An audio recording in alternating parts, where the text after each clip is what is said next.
दोस्तों अब हम लोग बात करते हैं कि जीडीएस में कट ऑफ कितना जाएगा। यही सबसे इम्पोर्टेंट फैक्टर है। इसका जो कट ऑफ का प्रक्रिया दोस्तों, ये सामान्यतः जिस तरह हम लोग कट ऑफ के बारे में हम लोगों का धारणा है वैसा जीडीएस में कट ऑफ नहीं होता है। वैसे आप लोगों को बहुत सारा गलतफहमी होता होगा इसके कट ऑफ के बारे में। आज मैं आपको समझा देता हूँ कि कट ऑफ कैसा होता है इसमें। दोस्तों मान लीजिए जनरल कैटेगरी का कोई बच्चा एक्स है। मान लीजिए कि जनरल कैटेगरी का कोई बच्चा एक्स है, ठीक है, और कोई एक बच्चा वाई है। एक्स का परसेंटेज है मान लीजिए 70 और वाई का परसेंटेज है मान लीजिए 80। अब एक पोस्ट ऑफिस है मान लीजिए जेड।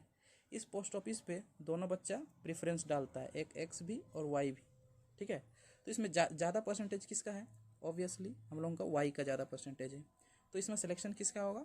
वाई का हो जाएगा। ये पी नाम का जो पोस्ट ऑफिस है उसमें, ये जो जेड पोस्ट ऑफिस है उसमें वाई का जो है सिलेक्शन हो जाएगा।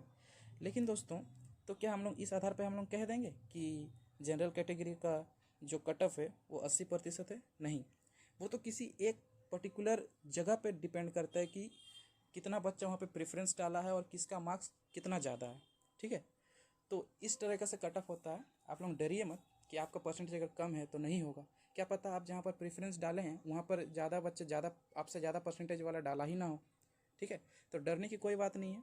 तो अगर हम लोग एक अनुमान लगाएं कि कितना कट ऑफ जाने वाला है जनरल का, ईडब्ल्यूएस का, एससी का, एसटी का, एक सामान्यतः है ना, अगर हम लोग पिछला कंपेयर करेंगे तो कितना कट ऑफ जाने वाला है हम लोग देख लेते हैं उसको।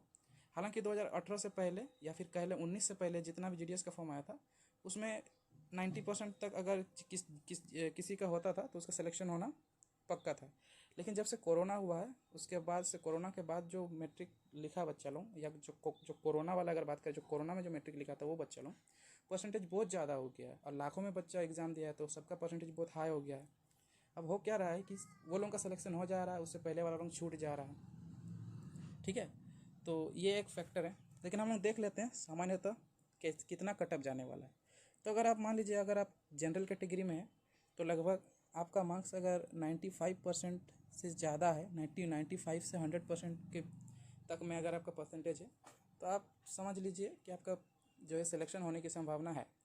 और अगर आप ईडब्ल्यूएस कैटेगरी के बच्चे हैं तो समझ लीजिए अगर आपका 92% से लेके उधर 100% तक के बीच में अगर आपका नंबर है, इधर 92 से 100 के बीच में, ठीक है, 3 4 5 6 7 93 4 5 6 7 जितना भी है दोनों के बीच में अगर नंबर है तो आपका संभावना ज़्यादा है दूसरों की तुलना में। अगर आप एससी कैटेगरी के बच्चा हैं तो आपका अगर 90% प्लस अगर आपका मार्क्स है, 90 से 100% के बीच में अगर आपका मार्क्स है मैट्रिक में, तो आप समझ लीजिए कि आपका सिलेक्शन शायद हो सकता है।